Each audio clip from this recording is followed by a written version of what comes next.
Passage 8, Last Field Trip.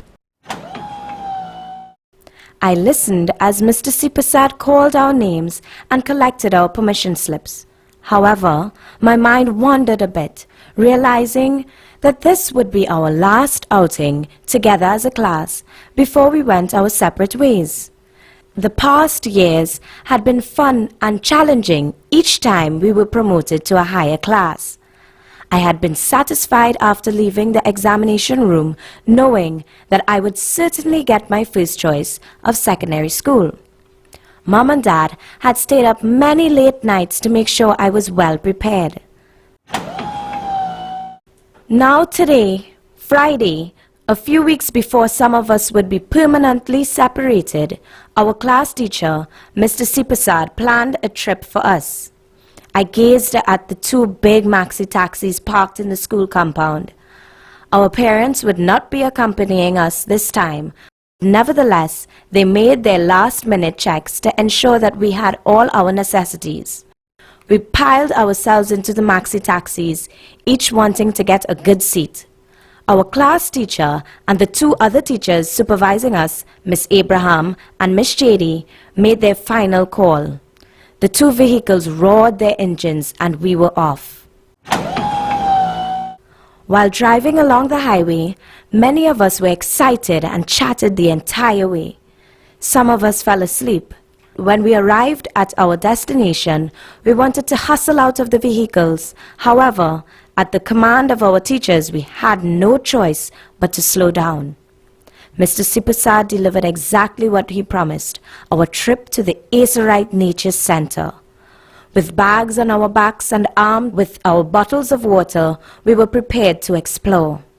Our tour guide for the day was Mr. Eber, who gave us a brief history of Acerite Nature Center. It was an interesting story about how the center got its name.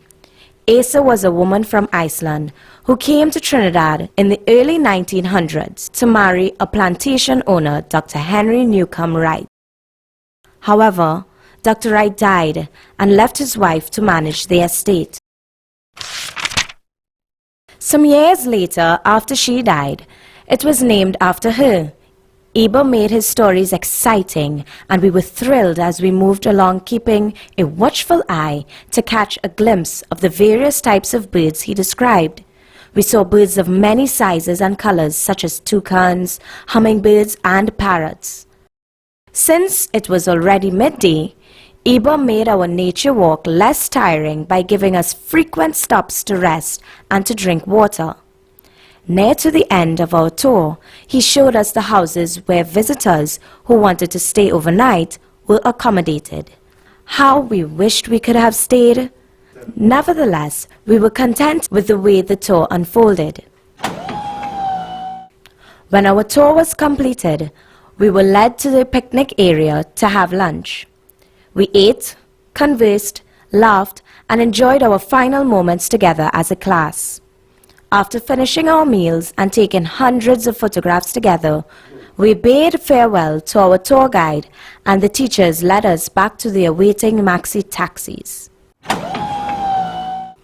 On the journey home, the driver turned up the volume on the radio. I was enjoying the music, but some of the children attempted to talk about the trip above the sound. The choice of music was a delightful blend of Caribbean rhythms which emanated sweetly from the speakers and provided a welcome change. It was about 4 in the afternoon when we drove into the compound. Our parents stood there anxiously awaiting our arrival. Glad that we had returned safely, we said our goodbyes to each other with the expectation that we would tell all about our adventure on Monday morning.